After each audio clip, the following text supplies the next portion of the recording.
I am Stephanie, 34 years old, and raising my daughter, Harper, alone since the divorce. Life hasn't been easy, but we've made it our own, two people against the world, bound by love stronger than anything I ever knew growing up.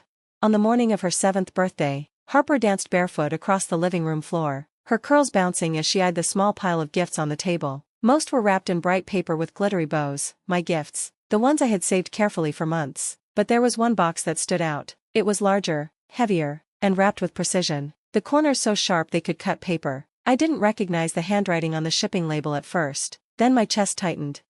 It was from my parents.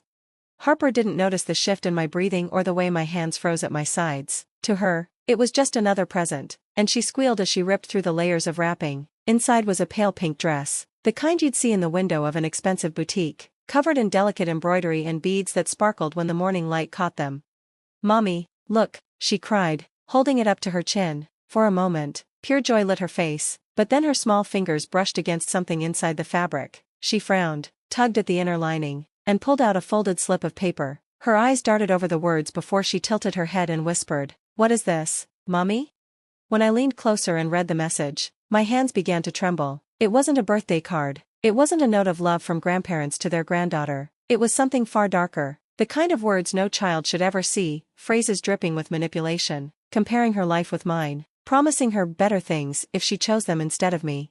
I felt my stomach twist. My parents hadn't sent a gift, they had sent a weapon.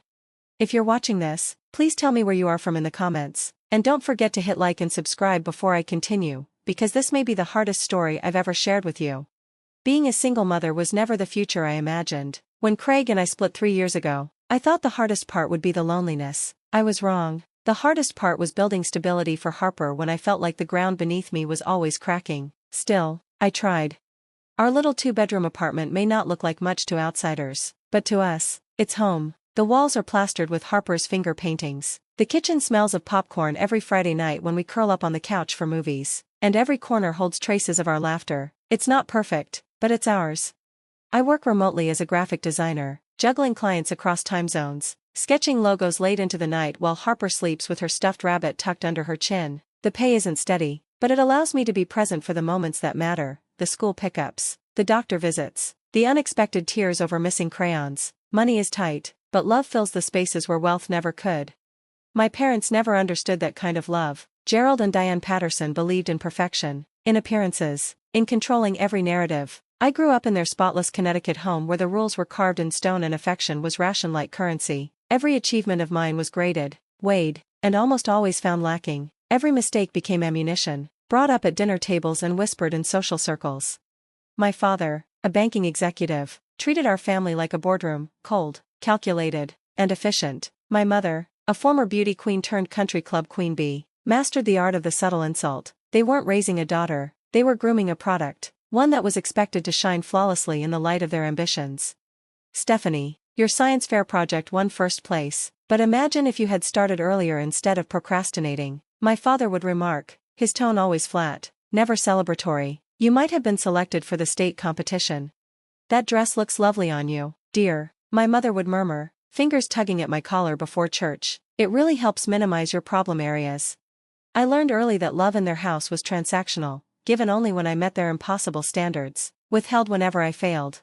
That's why Craig felt like oxygen when I met him in college. He was everything my parents disapproved of, artistic, spontaneous, loud with laughter, and poor by their standards. But he saw me, not the curated version of me that my parents demanded, not the flawless facade they expected. I was free to be messy, to be real. "He will never provide the life you deserve," my father warned during our first holiday dinner. "Artists starve, Stephanie. You need security," my mother added, sliding a law school brochure across the table like it was an ultimatum. But I didn't care. For the first time, I felt like I was choosing my own life. So, despite their disapproval, Craig and I married in a modest ceremony filled with laughter and cheap champagne. My parents showed up, stiff smiles plastered on their faces, designer clothes gleaming under the sun. Their gift was a check, folded neatly into a white envelope, with a note that read, "For when reality sets in." I should have recognized it for what it was, not a gift, but a prophecy. "Stephanie, finally, your mother and I have been trying to reach you for 24 hours. My father barked into the phone, his tone sharp and impatient, as if I were a negligent employee rather than his daughter. There was no greeting, no pause, no acknowledgement of the day. just a reprimand. I exhaled slowly, tightening my grip on the phone. I know, I've been busy with Harper's birthday. Too busy to send a simple thank you? His voice dripped with irritation. That dress cost over $500, custom made. Of course, he would lead with the monetary value. Love, to my parents, always had a price tag. I swallowed back my frustration. Thank you for the dress. Harper liked it very much. Liked? His scoff was sharp. Just liked? We thought she would love it. Did she find the special messages? That was when I heard her, my mother's voice, cutting in with smooth precision, confirming I was on speakerphone. She always preferred tag teaming, using my father's anger as the hammer and her words as the chisel. She found them, didn't she? My mother pressed, her tone laced with false sweetness. It's important Harper understands what a real future can look like. My blood ran cold at the casual way she said it, as though planting manipulative notes inside a 7-year-old's birthday gift was a harmless game. My daughter had been trembling, whispering questions she should never have to ask, and here were her grandparents, speaking as if they had done her a favor.